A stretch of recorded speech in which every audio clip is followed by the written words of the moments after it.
Probably the slowest engine ever.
Alrighty, well, feast your eyes on my new Radial 3.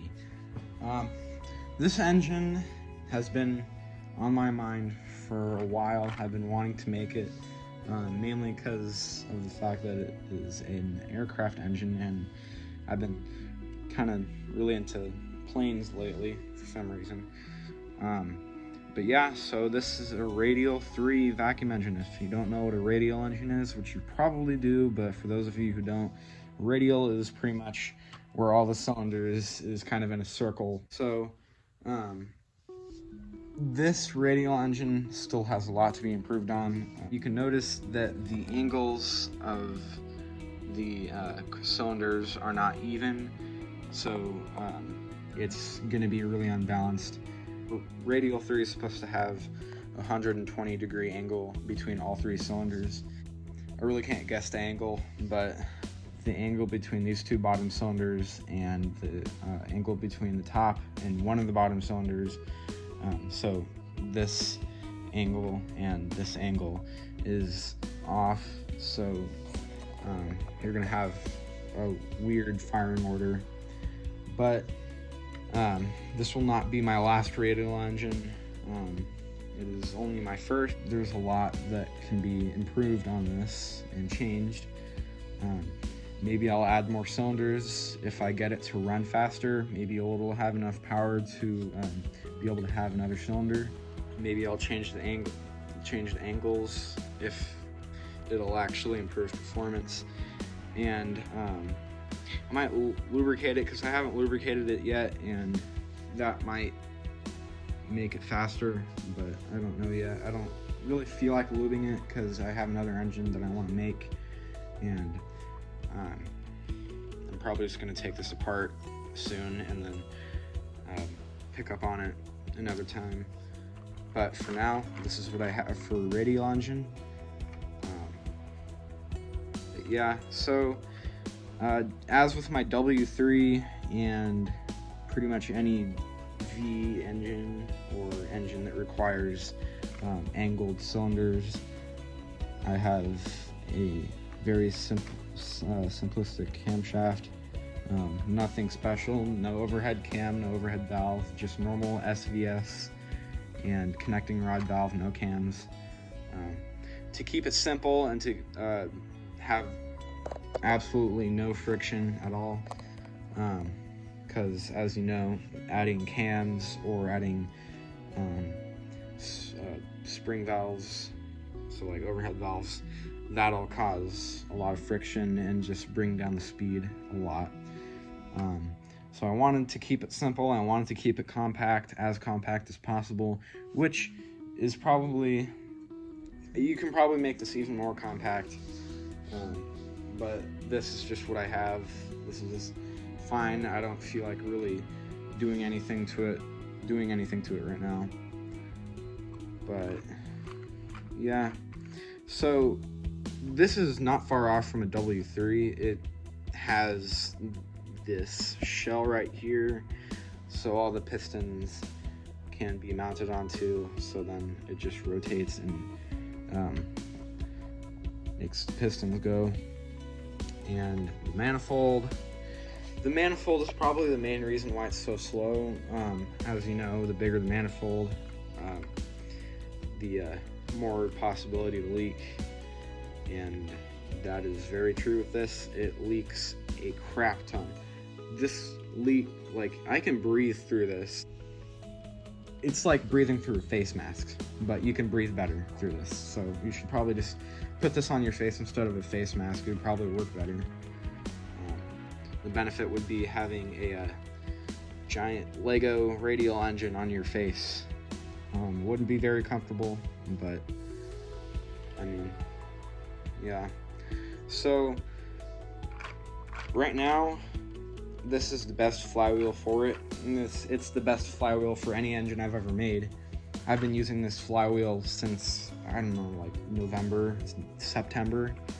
It's a very reliable flywheel. It gives me the most. It's not too big, it's not too small. It gives me good torque. It gives the output a lot of torque, but doesn't really bring down the speed a whole lot when it comes to RPM. But yeah, so you can compare this thing to a W3. The only thing different about it is just that the cylinder, these two cylinders are upside down. They're at the same angle, I'm pretty sure. So yeah, if you want more information on this engine and its specs, I would suggest looking at the W3 video. I have a lot of stuff to talk about on that video. It's over 10 minutes. It's my first video that's over 10 minutes. It's not something to brag about, but I don't know, there's a lot of stuff to mention about it. But yeah, check out that video. It's pretty much the same engine, just with a different manifold and different cylinder layout. So as you know, there are at least 2 radial vacuum engines on YouTube by Boxer Lego and Build It Creations. Build It Creations did something like this. I based mine off of his.